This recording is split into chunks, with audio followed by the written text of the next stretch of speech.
తెలంగాణలో బ్రాహ్మణుల ఆర్థిక అభ్యున్నతికి మద్దతివ్వాలని సీఎం రేవంత్ రెడ్డికి మాజీ మంత్రి హరీష్ రావు లేఖ రాశారు. కేసీఆర్ హయాంలో ప్రారంభించిన తెలంగాణ బ్రాహ్మణ సంక్షేమ పరిషత్ అగమ్య గోచరంగా మారిందని ఆవేదన వ్యక్తం చేశారు.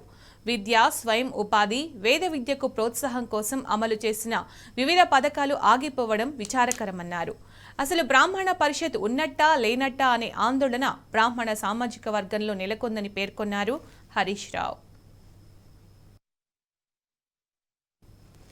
సీఎంగా కేసీఆర్ బ్రాహ్మణ సంక్షేమ పరిషత్ కోసం ఏటా 100 కోట్లు క్రమం తప్పకుండా కేటాయించి ఎంతో మంది పేద బ్రాహ్మణ కుటుంబాల్లో వెలుగులు నింపారని అన్నారు. ఇప్పుడు అధికారంలోకి వచ్చిన కాంగ్రెస్ ప్రభుత్వం బ్రాహ్మణ సంక్షేమాన్ని పూర్తిగా విస్మరించిందన్నారు. ఇప్పటికైనా రేవంత్ రెడ్డి స్పందించి ఎంతో మంది పేద బ్రాహ్మణులకు ఉపయోగపడే సంక్షేమ కార్యక్రమాలను కొనసాగించాలని హరీష్ రావు కోరారు.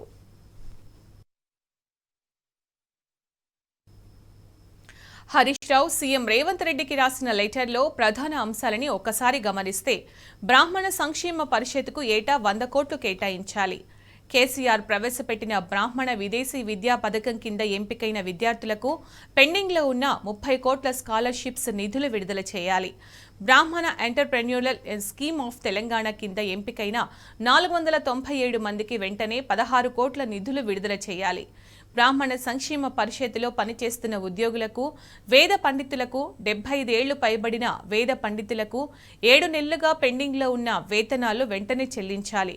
సూర్యాపేట, ఖమ్మం, మదిరలో ఆగిపోయిన బ్రాహ్మణ సదనాల పనులు వెంటనే ప్రారంభించి పూర్తి చేయాలని హరీష్ రావు లేఖలో పేర్కొన్నారు.